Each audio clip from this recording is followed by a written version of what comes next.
et bienvenue dans la chaîne de Mathématiques Sciences. Aujourd'hui, je prends et expliquer une nouvelle vidéo, que tu vidéo tout simplement donc en mathématiques pour les premières spécialités. Et dans cette vidéo de mathématiques pour les premières spé, donc deuxième vidéo d'entraînement sur le calcul d'un produit scalaire. Alors là, je vous ai pris un cas un petit peu intéressant également à voir dans ce chapitre-là. On va en voir pas mal d'autres, hein. Voilà. Mais là, je vous prends vraiment des cas isolés et après, on verra dans des exercices un peu plus costauds, des cas un petit peu plus complexes. Donc, justement, je vous ai pris un cas un petit peu isolé. Donc ici, il s'agit toujours de calculer le produit scalaire AB scalaire AC. Et donc ici, on vous donne la figure ci-contre. Et donc, je vous laisse dans un premier temps mettre la vidéo en pause pour réaliser le calcul du produit scalaire AB scalaire AC. Alors bien évidemment, je précise, la figure n'est pas en taille réelle, ok, pour ceux qui se poseraient la question. Ok, les figures, c'est des figures à main levée, de façon indicative. Sur ce donc, correction. Alors, donc, ici, il s'agit de calculer AB scalaire AC.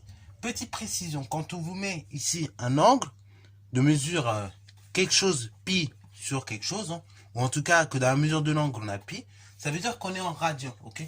Et ainsi en fait, on verra ça quand on fera le chapitre sur la trigonométrie, mais une correspondance entre le radian et donc tout simplement la mesure en degrés. On en reparlera un petit peu plus tard dans le chapitre sur la trigonométrie. Exemple concret, hein, par exemple, si je prends un angle de pi radian, c'est un angle de 180 degrés. Si je prends un angle de 2 pi radian, c'est un angle de 360 degrés. Si je prends un angle, je sais pas, bon, par exemple, de pi sur 2 radian, ça fera un angle de 90 degrés. Pi sur 4, c'est 45 degrés. Si je prends un angle de, là, du coup, ici, un angle de 3 pi sur 4, bah, c'est un angle tout simplement de 135 degrés. Ok. Bon, voilà. Donc, on en reparlera dans le chapitre sur la trigonométrie. Et donc, c'est important de savoir faire comme ça le passage du degré au radian et réciproquement. Mais ne vous inquiétez pas.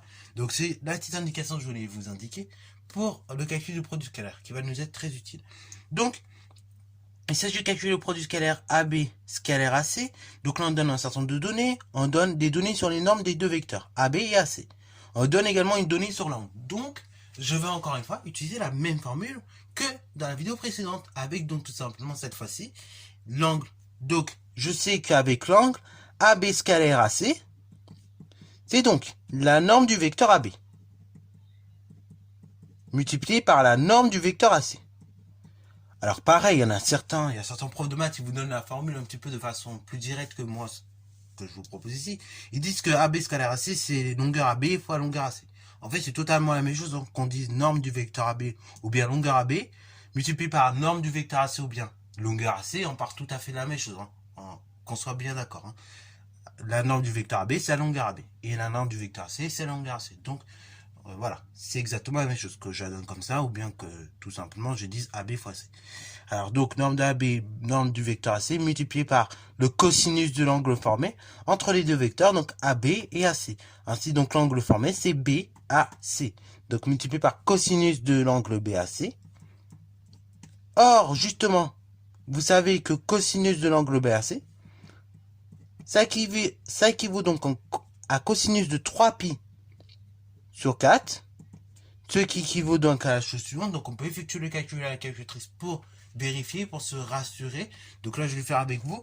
Mais donc normalement vous êtes censé obtenir, si vous effectuez le calcul à la calculatrice, donc ici tout simplement moins racine de 2 sur 2. Ok, bravo, si vous effectuez le calcul à la calculatrice. Donc on va l'effectuer et après donc tout simplement ça vous permettra de voir les choses. Donc normalement la calculatrice est en mode degré, vous voyez. Donc là, si vous l'avez laissé en mode degré comme moi dans la dernière vidéo, et vous allez la reprogrammer en mode radian puisqu'on a une mesure d'angle avec des pi.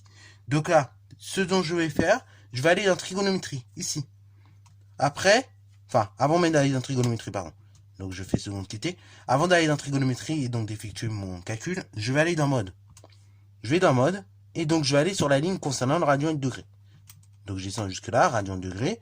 Et là, vous voyez que pour l'instant, la partie noire est réglée sur degré. Donc là, vous voyez, moi je suis radian. Donc je laisse ce radian comme c'est proposé.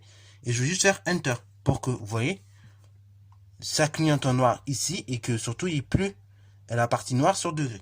Une fois que c'est fait, je fais seconde, puis quitter. Voilà. Et là, maintenant, on n'aura pas de souci. Donc là, je reviens sur trigonométrie. J'appuie 2 pour faire cosinus. Je mets donc la mesure de l'angle indiqué, donc 3 pi. Donc là, le nombre pi pour certains, peut-être vous ne savez pas. Donc faites seconde et après trig, donc 3 pi, divisé donc ici par 4. et après je ferme ma parenthèse. Et normalement, je trouve comme je l'avais bien évidemment annoncé, moins racine de 2 sur 2. Ok, voilà. Donc c'est égal, comme on l'a dit, moins racine de 2 sur 2. Ok, voilà. Donc là, pareil, comment je connais ces valeurs remarquables? Bah, tout simplement parce qu'il y a un tableau de valeurs remarquables également qui est associé avec chacune des mesures. Donc là, pareil, on en reparlera dans le chapitre sur la trigonométrie.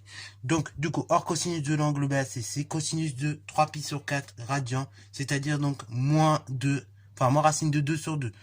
Ainsi, donc, AB scalaire AC, c'est donc la longueur AB, donc 5, multiplié par la longueur AC, 4, multiplié par, attention, je mets les parenthèses comme je fais un produit, donc par moins racine de 2 sur 2. Ok, je simplifie le 2 au numérateur, le 2 au dénominateur. Ainsi, donc, ici, j'obtiens 2. Ici, j'obtiens 1.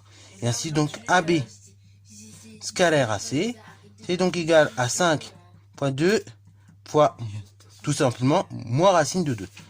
Ce qui fait donc AB scalaire AC est égal à 5 fois 2, 10, multiplié par moins racine de 2. Donc, autrement dit, moins 10 racine de 2. Voilà la valeur du produit scalaire AB scalaire AC en valeur exacte. Et donc là, c'est plus précis de faire comme ceci, parce que certains, pareil, ils vont pas mettre cette étape-là, que cosinus de 3pi sur 4 égale moins 2 racine de 2. Et dans ce cas-là, ils vont obtenir une valeur, donc approchée. Donc là, racine de 2 faisant environ 1,4, donc ils vont obtenir tout simplement environ moins 14,4. Enfin, moins 14,1 exactement, à peu près. Donc là, c'est mieux de faire comme ça, au moins c'est plus exact. Tandis qu'obtenir moins 14,1, et ben c'est pas très exact, ok, puisqu'il y a pas mal de décimales après derrière, pour racine de 2. Voilà, donc sur ce, c'est la fin de cette vidéo. J'espère qu'elle t'a plu. Si c'est le cas, n'hésite pas à la liker, commenter et bonne à toi en mathématiques et en sciences.